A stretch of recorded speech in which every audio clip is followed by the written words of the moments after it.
world where Africans have lost their roots, it has become of vital importance to document our ways.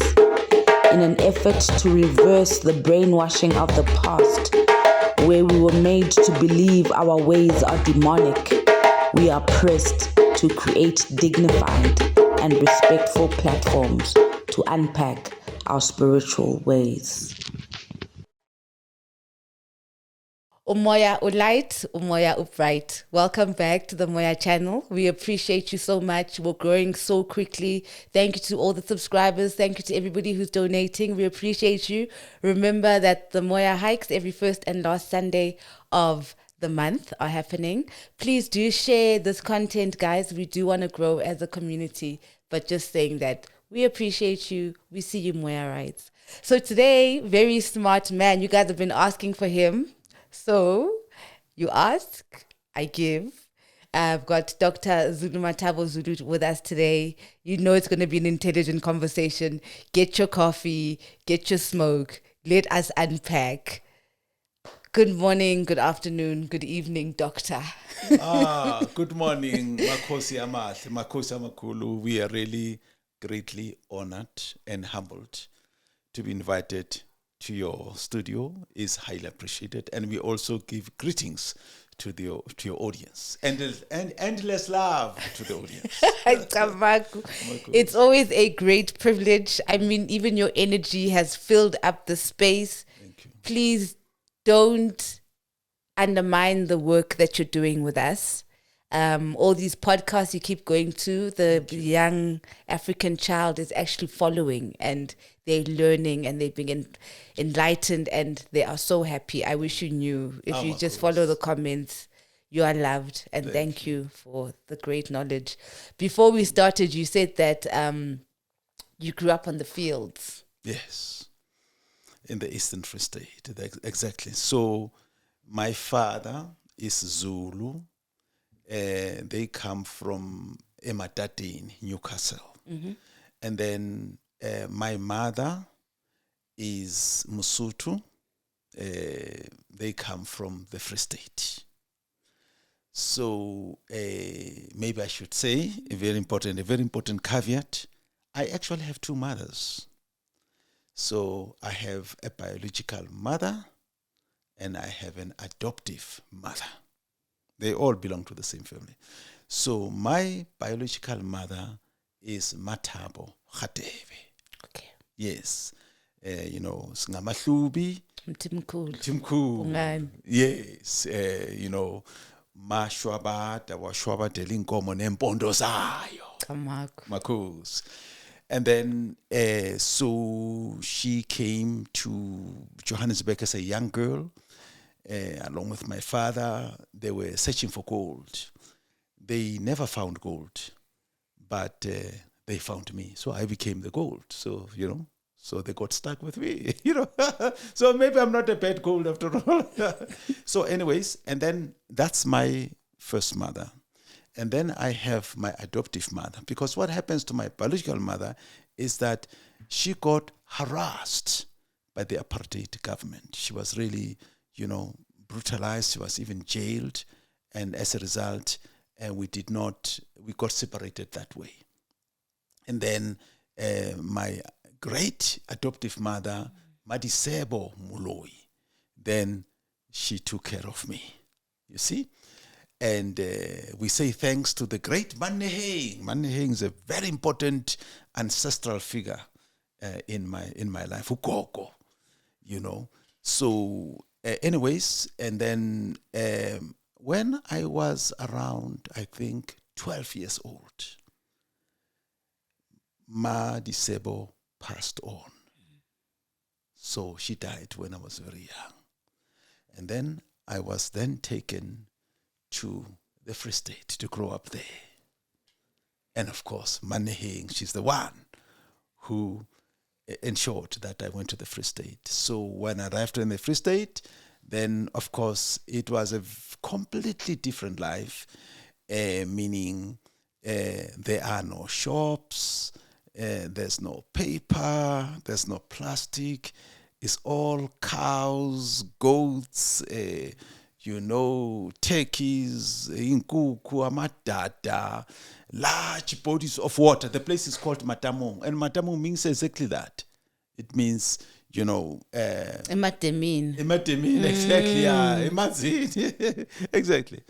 So, as a result of that, that's the type of life that I grew in. And that's what shaped my philosophy. When you say shaped it, how? What do you mean? Well, number one, I grew up in a very large family setting. All of a sudden, I had 17 siblings. You see, now, many of them are cousins, but we all live together in the same family setting. 17. And, Mandela comes from a large family. The great Mandela comes from a very large family. And he had 13 siblings and 4 mothers. You see, I thought 2 mothers is a lot. Mandela had 4 mothers because his father, Madiba, had married 4 women. You see that. So, and there were 17 in that way. But as you know, we traditional African people, families, we usually adopt more from extended family members. So anyways, so in my case then, 17 siblings and then more than 23 members of the family. So this was an extremely large family. Now, why I said shaped my philosophy? Because I have developed a philosophy that great leaders come from large families. Very important. And you can see, even if you go back in our traditional, history, the great King Shaka, he came from an extremely large, polygamous family. Kachwai, the great Kachwai, they all come from large families.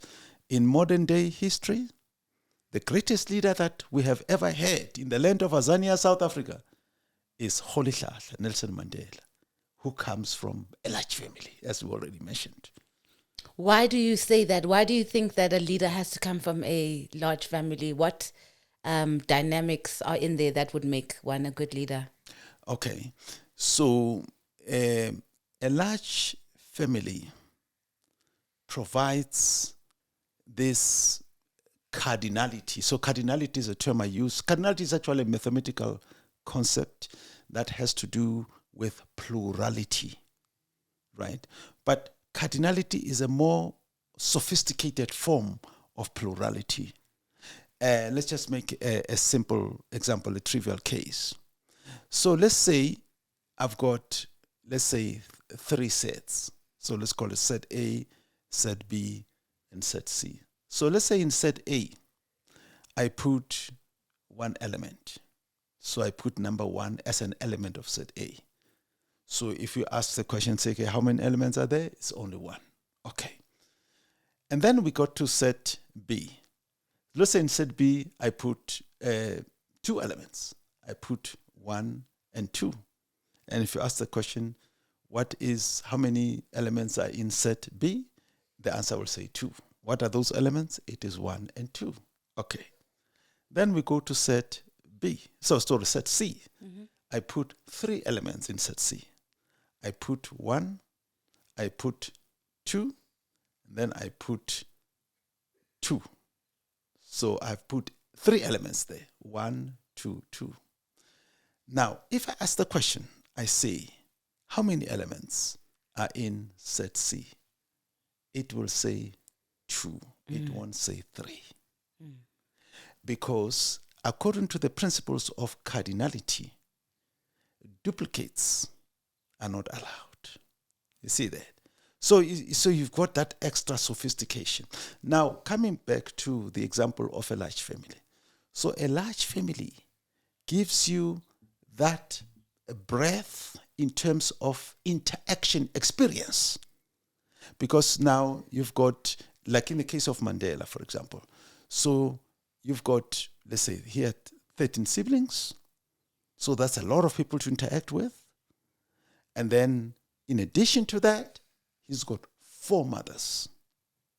So he is developing the skills of negotiation based on that. So, for example, if you come from a family where, let's say, you are the only child. So if you say to your mother, you need a toy, you get it. There is no challenge to that. But if you have 13 siblings and you go to your mother and say, I want a toy, other members of the siblings other members of the family are going to say, what about us? Do you think you are better than us? So next time you make that request, you now think of them. You see that? So coming from a large family, it means you develop this social conscience. You see that? Very important. Extremely important. And Mandela had the social conscience. You could see it even the way he was negotiating and stuff like that. So as a result, people who come from large families have got superior social skills. You see that? So there's a book I'm writing called How to Know If Yena is the Right One. And in that book, the first advice I give, I say, okay, let's say your daughter is going on a first date. And then you need to advise her. Maybe you advise her by saying to her she must ask a certain question to the boy. And let's assume that she only has to ask one question. That's it, only one question. That's it. And then she can make decisions based on the answer to this one question. And what would that question be? So a lot of people, as part of the research of my book, when I ask them that, they will say something like, okay, why is he interested in you? What is his purpose in life? And stuff like that. Then I say, yes, those are all good questions, but really, they are not profound. The profound question that she should ask is, how many siblings do you have? She should ask him that. And if he says, I'm the only boy, she must cancel the date and move on. Because he doesn't have that sophistication of interaction experience. He gets everything he wants. See that? So that is the power of the large family. And that's why I say it shaped my philosophy in that way.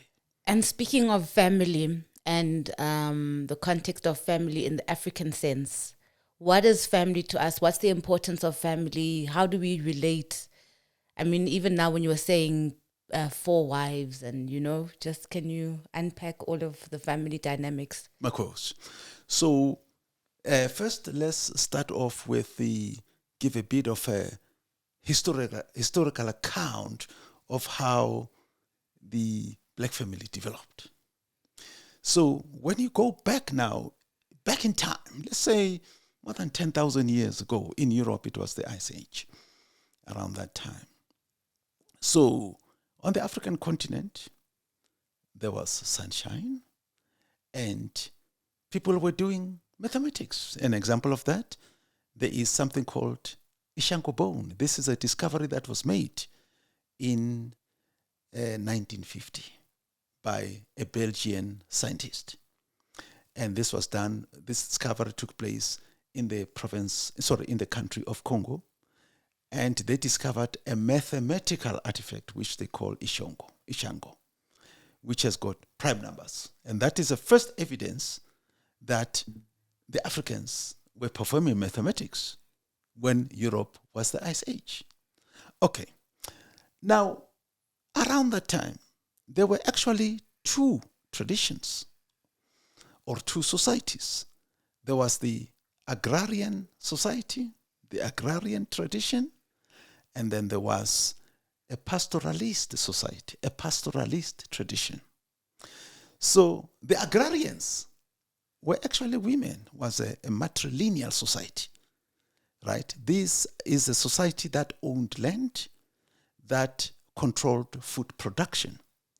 And then And it was a matrilineal society. So it was built on the principles of, the feminine principle. Okay. And then there was the pastoralists. The pastoralists was like the nomads. These were the men. And their forms of economy was based on animals. So they went out on hunting, grazing, and so forth. And they followed the seasons. And so that meant that if there was a dry season, then they would move to another season where there was rainy season, another piece of land or another part of Africa. So that was the life, nomadic life, right? And there are implications here because we always hear this neo-colonial narrative in the land of Azania, South Africa, where they would say something like, the first people who arrived in South Africa were the San, and so forth. That's a narrative. And this narrative comes from the scholarship of apartheid. Yes. Because they wanted to create the DAC, divide and conquer.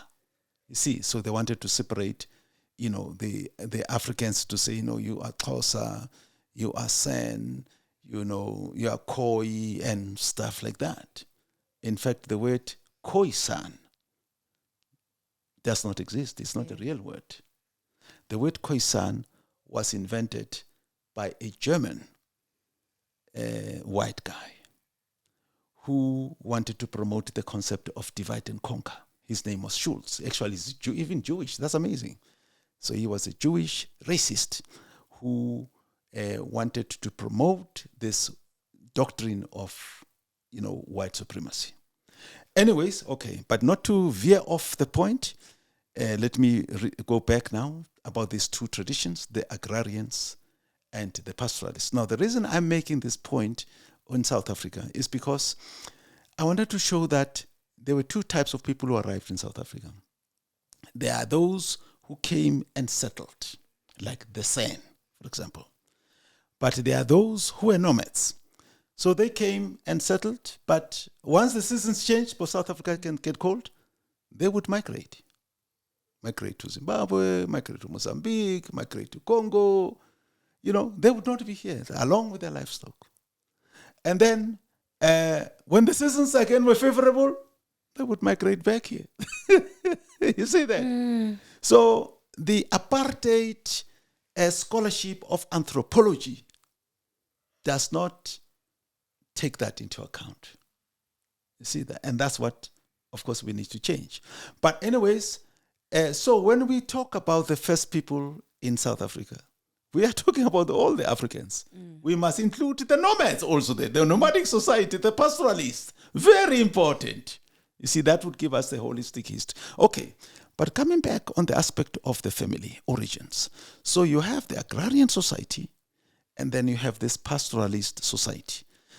The agrarian, as I mentioned, is organized on the feminine principle. The pastoralist society is organized on the masculine principle. See that? And then when the nomad needed to marry, they went to the agrarian society.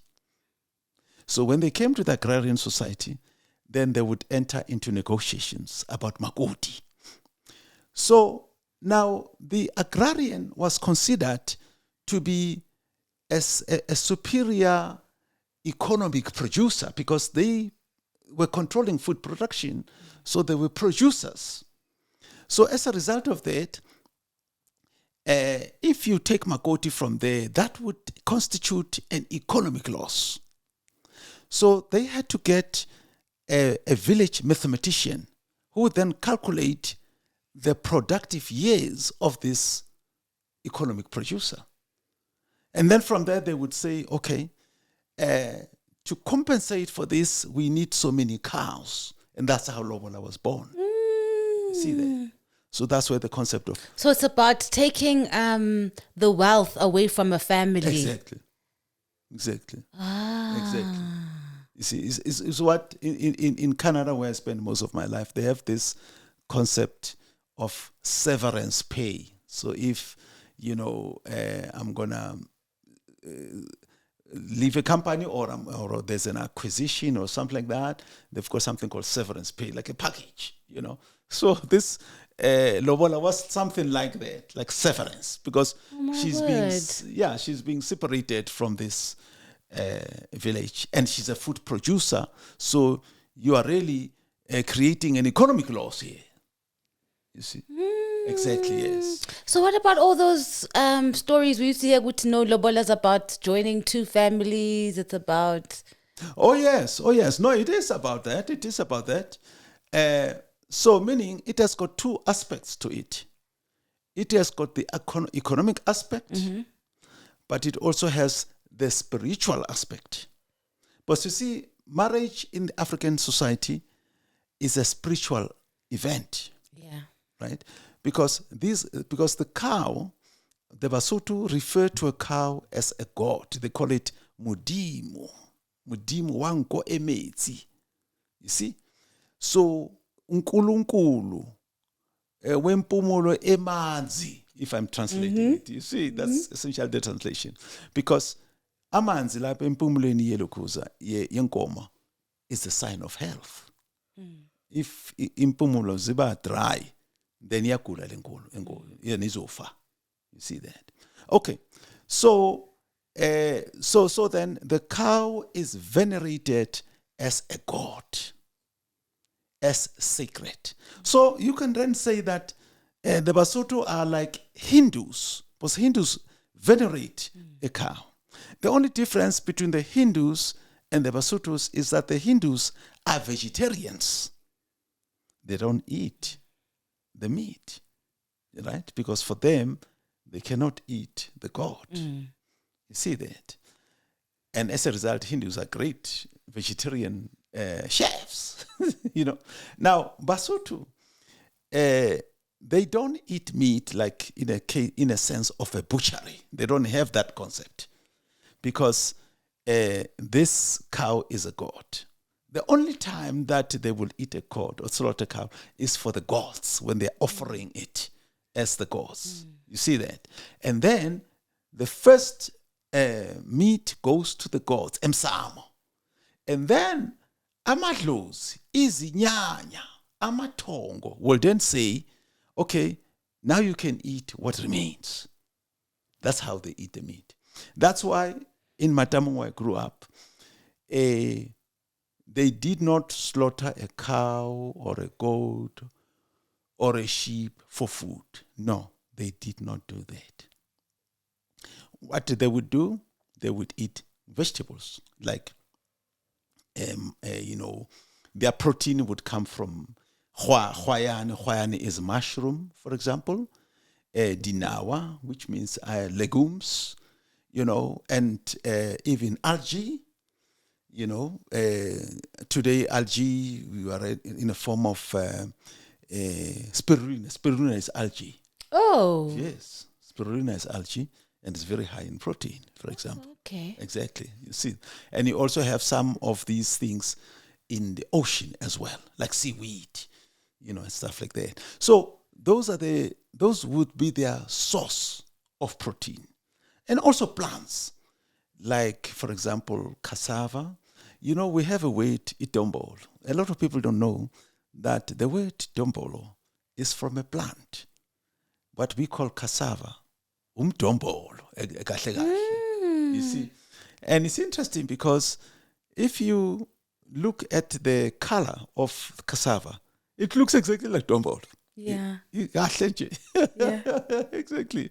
So basically then, this is how they venerate the cow. So that's why when they get married, then the cows are important, because these cows is going to bring together the gods of the man's side and the woman's side. You see that? Very, very important. That's why Basotho used the word nyala.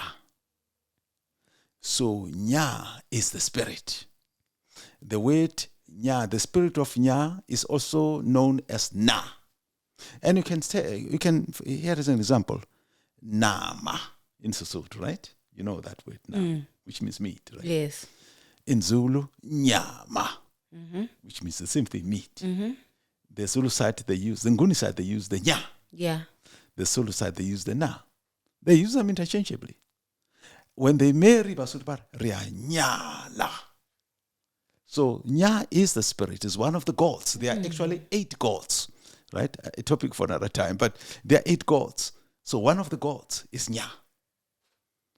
You see, in for example, the Great Ziva Zambezi, people who live around Zambia, they have Nkanyamba, what we call Nkanyamba here. There they call it Nyami Nyami. And that is the water snake. You see that? Exactly. It's a water snake who's highly venerated there. That's one of the gods. That's one of the gods. Exactly. That's one. Please give us a few of them. I know it's another episode. Yes, yeah, for another day, yes. Of course, so you've got Ra. Yes, that's the one we know. Yes, Ra. So Ra, according to the Basotho, Kesidimo Samuralo, the deity of arrangement, the deity of design, the deity of engineering, for example. So this is the Ra. So meaning, the Ra is the god of the organizing principles, right? So if you look at the agrarian society, like we say, so the feminine principle, those are the principles of the Ra, because the feminine principle is an organizing principle. You see that? And now, talking about the origin of the family, so these 2 cultures, the agrarian culture and the pastoralist culture, they came together to form what is today the African family. Now, let's give you the design here, which is, of course, the principles of the Ra. So, the social system, the African social system, is designed using 3 rings, what I call 3 rings. And these are concentric rings. Now just to help out your audience, for people who are not mathematically, okay. So basically, concentric rings describes a set of rings that are organized in such a way that they are inside each other. So let's say the first ring is a big ring. It has got, let's say,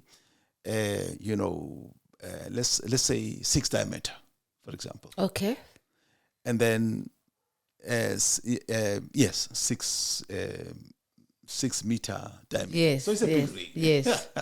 And then let's say there's a second ring which has got, let's say 3 meter diameter, right? So it's smaller than the other one.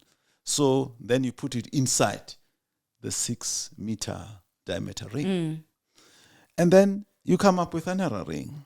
And this one, let's say, is going to be 2 meter diameter. So it will fit inside the 3 meter diameter. So this type of arrangement is called concentric rings. Okay. The word concentric means they have the same center. Okay. Yes. So the center of ring 1 is the same center in ring 2. Yes. And it's the same center in ring 3. You see? So that's how the African family is organized. It's designed like that. It's designed as concentric rings. 3 rings. So what are the rings? So ring 1 is going to be the clan. Like Umkonazi, Ondabezitha, Muloi, Mukwena, Mtimkulu, Khatebe. The clan. Yes, the clan. So that is ring 1. That's the bigger ring. Yes. The biggest ring. And then ring 2 is going to be extended family members like Rahadi, Babegazi, Malume, stuff like that. That is ring 2. And then ring 1 is going to be the biological family where the child is born. So these are the 3 rings. That's how our family is organized. And it's organized like that because our source is the clan. You see that? So that's why if you are Amasondo, you'll always say, Tingiswayo Mtetwa. Right? That is the clan, ring one. And the one who's invoking ring one is born, who's invoking ring one is actually born in ring 3, the smallest ring. You see that? Mm-hmm. Exactly. And you need to maintain that symmetry, that arrangement. You should not mess around with that arrangement. Because if you mess around with that arrangement, then you're going to have chaos. You're going to have confusion. You're going to have identity crisis. You see that? Very critical. So another point of your question was, polygamy and so forth. Yes. So polygamy then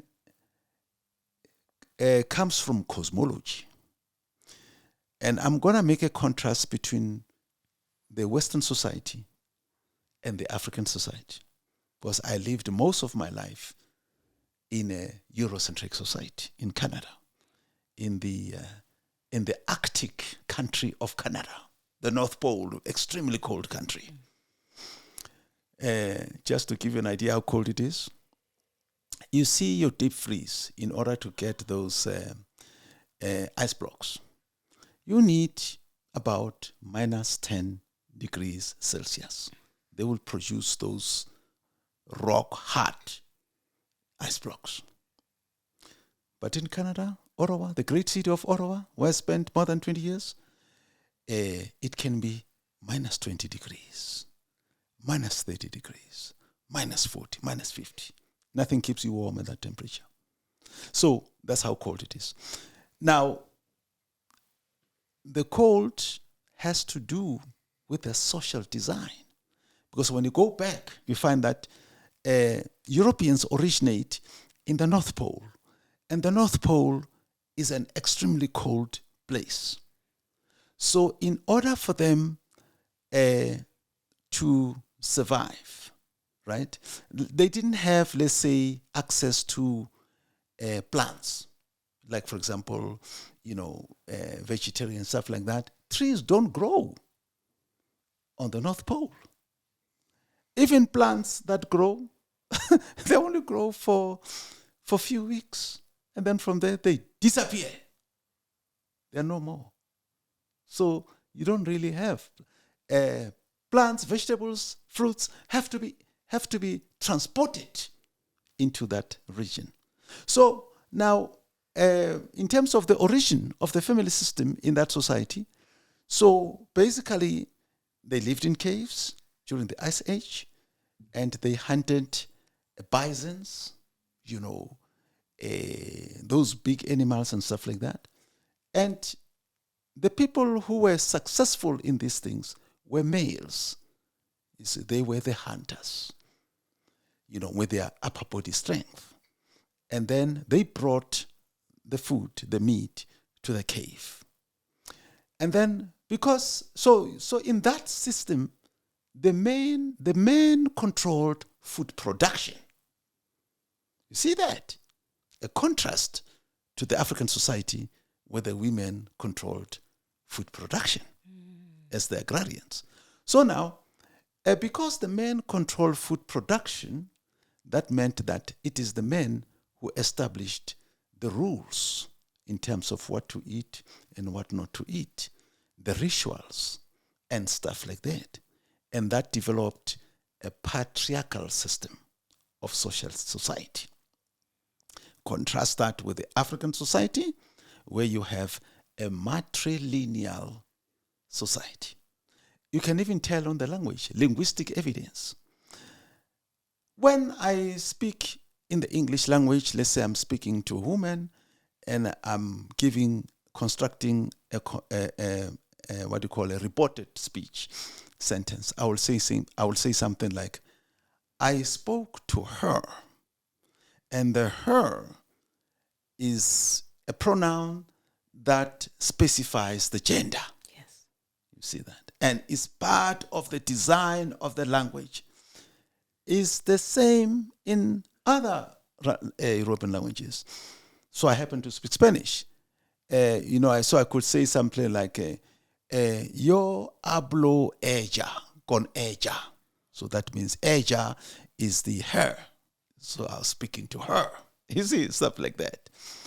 So, now this system of survival, of this Arctic survival, necessitated this patriarchal system, patrilineal system. So, and as a result, European societies, American societies are patriarchal societies. And then that's why, politicians are men, presidents are men, prime ministers are men, and so forth. You might have some exceptions here and there, but only for a short time. When I was in Canada, there was a woman there at some point. When I came, there was a president called Brian Mulroney, who was the president of Canada. I came to Canada under President Brian Mulroney, who is, of course, Irish. And then when he was stepping down, then he appointed a woman who became prime minister. And a lot of people were talking about this, saying that, it's just a summer job. And it's true. She was only there for a short time. When the actual general elections took place, it was a man that took over. You see, it was a male. So food production, environment have got an impact on the social design, on the design of the social system of that particular society. And also important thing is that that also impacts cosmology. So in this European social system, they have the aspect of singularity. So the man, singularity. In the African society, they have the concept of plurality. Because in the African society, they have a word, Pedi. NgesiZulu, Nguni language, Mbili. That is a very profound concept. A lot of people only know Pedi to mean two. Mbili, Zimbili, two. It means more than that. If you analyze the word, Pedi has got two parts. There is Pe, and then there is Di. The Pe means something that exists. Like, for example, Tsepe. So Tsepe is an antelope, and the antelope exists. There is a Pe there, because Pe says it exists. Another one, Pedi. Peba. And it goes Pe, and this is a rodent, and it exists. In Zulu, Imbiba is a rodent. It exists. And there's Mbi, because Mbi means it exists. You see that? Imbila yase ntabeni. You see that? It has Mbi, because it exists.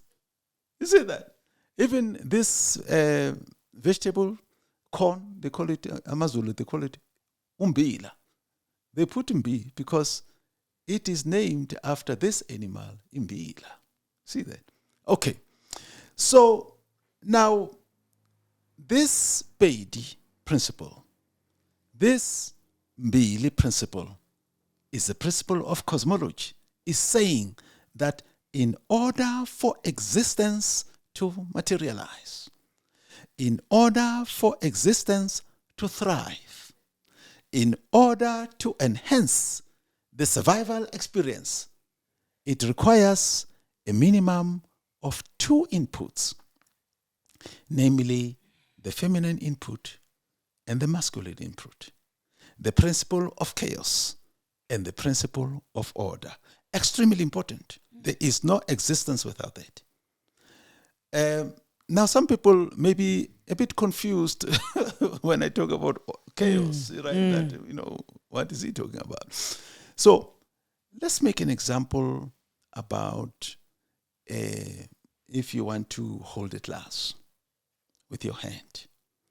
So you hold a glass to drink water whatever the case might be.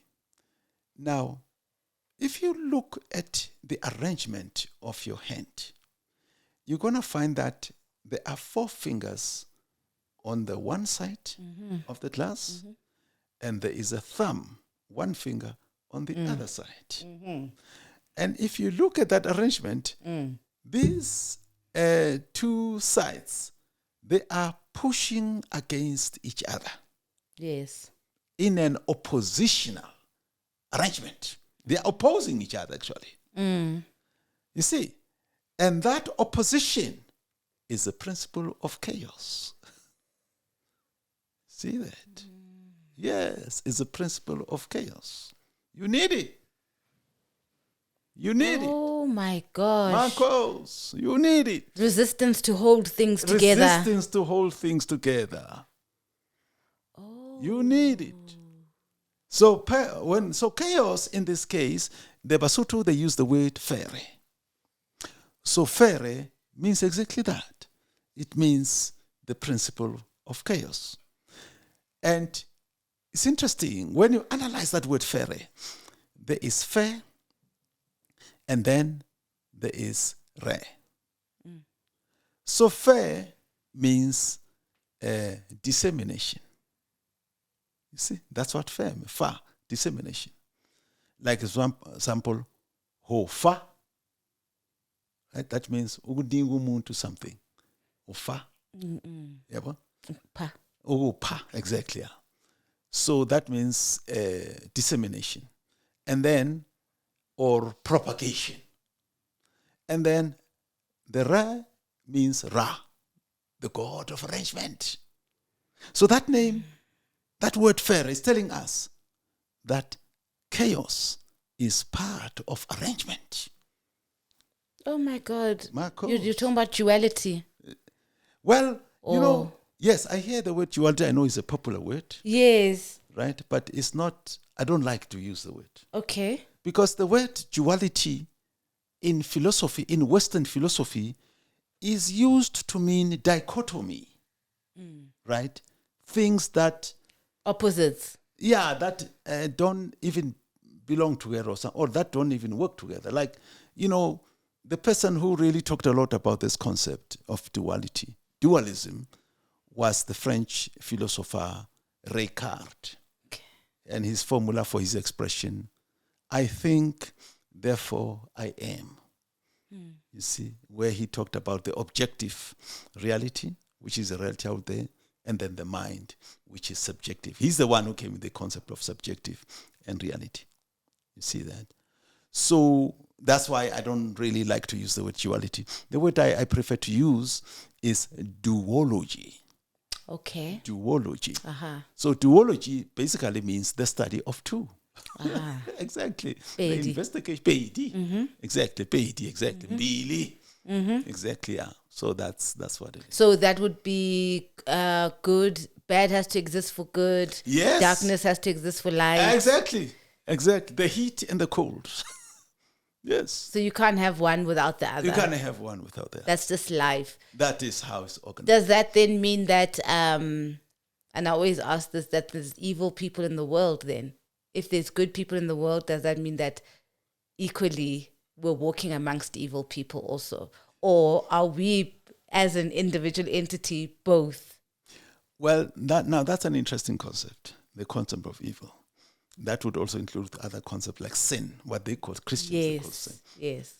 In African cosmology, there is no evil. Because if you listen to the words that they would use words like sibi or isono, referring to what Christians say is a sin, right? And then they would use another word called bobi, ububi, right? Those are words they use. Essentially, the word sibi means absence of beauty. And the same applies, bobi, absence of beauty. Like when somebody is not beautiful or they're ugly, they will say umobi. And if you try to analyze what exactly do they mean, usually it might be something to do with the symmetry. You see, maybe impumulo inkulu kakhulu, or umlomo mkhulu kakhulu, or amehlo makhulu kakhulu, or izindlebe zinde. Yabona, those kind of stuff. Or maybe he's got one eye. Maybe the other lip is broken or something, or maybe the other, So it has to do with symmetry, this beauty, the way the Africans conceptualize about beauty. And therefore, it's interesting that when the Christians arrived here, when the ECC arrived, the ECC, Euro-Christian Colonialism, the WASP, White Anglo-Saxon Protestant, the DAC, divide and conquer. When these things arrived here, then people translated to say, okay, sin, bareke sibi sono. And check this out. The word sibi and sono. Sibi means there's a C and then there's B. The word C comes from sa, and it means change. For example, when somebody bahleli ndawonye and umuntu uyahamba uzothi sala, they'll use the word sala. You see? And why they use the word sala? Because sala means there is a change in the space. As a result of me rising up, I'm changing the space. I'm changing the arrangement of the space. And so they will qualify that by saying sala gahle, meaning, like, do not be disturbed by the change of the environment as a result of my departure. You see that? And it's the same in Sesotho, sala hantle. You see? So that word sibi, it simply means the change. Now, B means plurality, so it means the change of the plurality of reality, the change of many things. Essentially, that's what it is. So we don't have the concept of intrinsic evil. This is the moral of the story. We don't have that concept of. So then the question would be, what does then evil mean in African cosmology? So in African cosmology, evil means the broken symmetry. That's what it means. Oh, wow. Yes, the broken symmetry. So, and there are implications for this, because it means that if the symmetry is broken, then it can be fixed, it can be rearranged so that it is harmonized. Because Africans need to be in harmony with the cosmos, in harmony with nature. You see that? So the building block in African society, African social system, is pedi mbili. And mbili is plurality. So we don't have singularity. We don't believe in singularity. Yes. Very important. In Western society, yes, they believe in singularity. I mean, for example, there is this concept of the Big Bang Theory. A Big Bang Theory is about a single point of singularity. That's not us. And it's interesting, even when you look at concepts of physics. So, Basotho will have words like lipedi. Lipedi means a primordial element. Like an atom. An atom would be lipedi. And so they are referring to an atom as a duologic element. And it's interesting because when you look, and so they are referring to an atom as a composite element. Composite atom, you mean atom? Atom, yes. Okay, okay, yes. Okay. So the atom would be described as a composite element according to African cosmology. And normally in your normal English language, composite is something that, has got other things. Yes. Right? But in the Sesotho language, they use composite to mean something that requires intrinsic elements of 2 to exist. 2 is the minimum.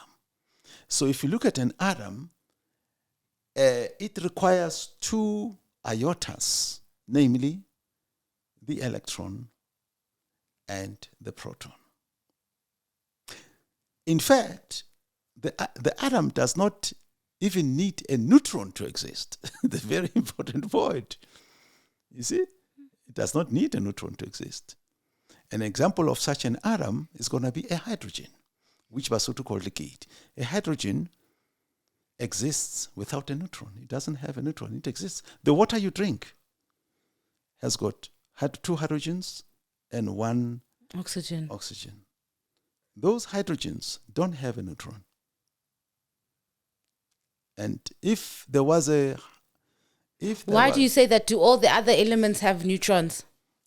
Other elements do have. For oxygen has a neutron. Okay. Yes. But hydrogen does not have a neutron. And that's what the sun is made out of. Exactly, yes. But then helium would have neutron. Why? What's so important about hydrogen? What's this magic? According to the Basotho cosmology, yeah, ligate, that's hydrogen, is the mother element. All elements in the periodic table, they come from this mother, which is ligate, which is hydrogen. And it's interesting because at my institute, Madisebo University Research Institute, we have done a lot of scientific studies, investigation to understand this cosmology. And actually, we've discovered that hydrogen does not need neutron because it can create a neutron if it needs. That's interesting. And we are able to demonstrate this mathematically. So your viewers who are interested to study this knowledge with us, they can connect with us. I'm definitely going to put the university's details in the description box so that people can reach out. Before I let you go, there was, we had another gogo who came who referenced one of your books about the dung beetle. Oh, yes. And said it was so powerful. What is she talking about? Yes, so there's a book called Kgolaboloko, African Roots of Cosmic Genesis.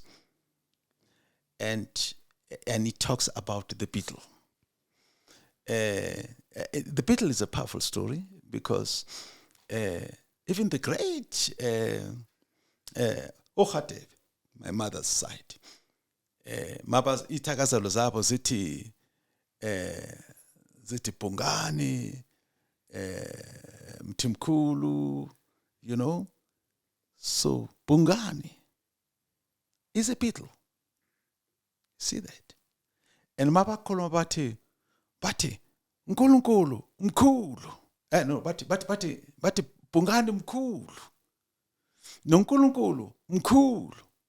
Kodwa aganga ngobhungane. That's powerful stuff. And I translate in Sotho in that book to say, Mudimu Kgolaboloko, and that's Bongana again. Kgolaboloko, umholo. Le Mudimu, umholo. Fela hamoholo. Jaloka Kgolaboloko. Now you need to ask the question. Why are they saying? So in English, it would be, beetle, you are great. God is also great. But God is not as great as the beetle. Then you ask a question. These people, they're saying that the beetle is greater than God. I mean, this has got implications. Mm-hmm. This is sacrilege. Exactly.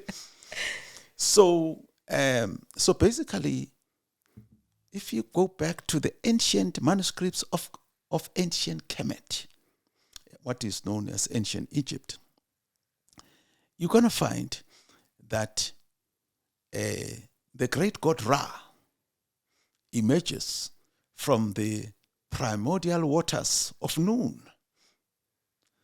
Now, in that book that you just referred to, there are gods who are waiting on the banks of this waters of noon.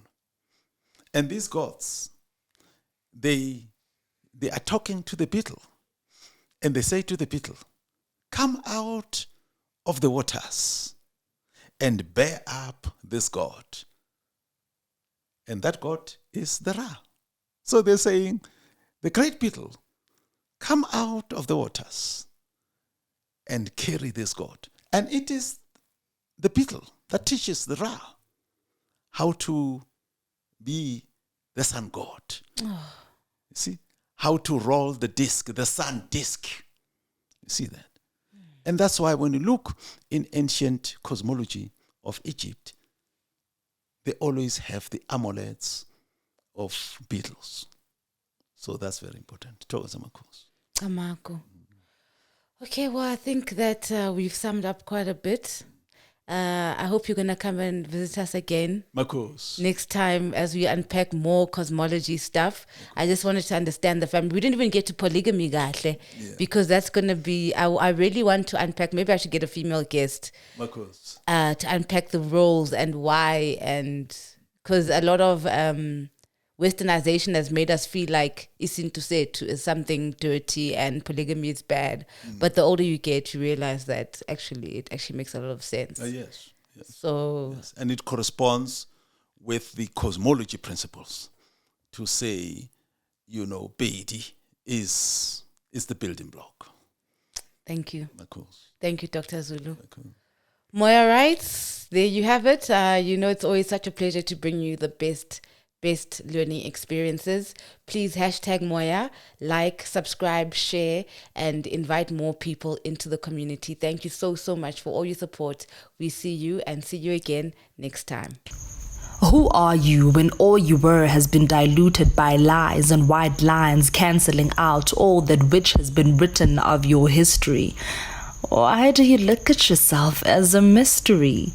Doesn't the sun shine because you open your eyes? Doesn't the moon stay situated within the same stars your DNA sparkles off?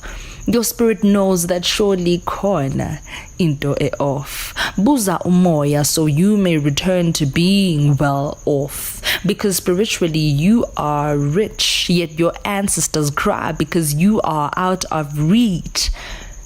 But yours is to command all elements while God takes inspiration from the very mirror she looked at to become.